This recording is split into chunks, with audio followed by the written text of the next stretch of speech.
The next myth is that they steal our jobs. There's absolutely no evidence for this. I'm Ben Powell, a professor of economics at Suffolk University, and I want to explode 3 popular myths about immigration. Immigration is a contentious issue, but unfortunately, a lot of the public debate is centered on the wrong things.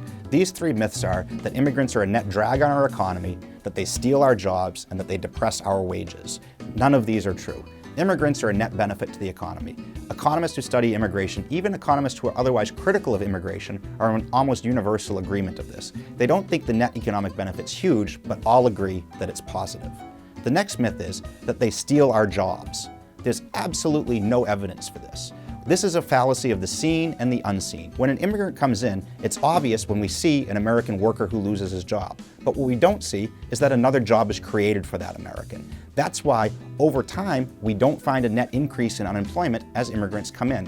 Think about what's happened to the workforce in the last 60 years. Massive entry of baby boomers, women, and immigrants into the workforce.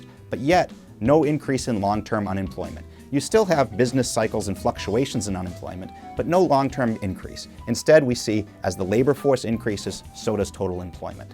That brings us to wages. So we add more workers to the workforce. Mustn't that depress U.S. wages? Again, we don't find much evidence for this. In fact, the only wage depression that economists find is when you look at just people without a high school diploma in the United States, and even there, the negative effect on their wages is very small.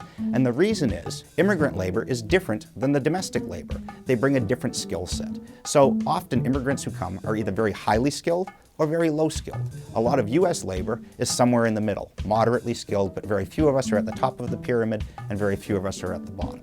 The result is, when immigrants come, they largely complement our talents. They don't substitute for us. It frees American labor to do things that American labor is better suited to do. As a result, we become more productive and they become more productive. Whatever your position was on immigration before, if one of these 3 myths was holding you back, it should push you more on the margin to wanting more open borders, not less.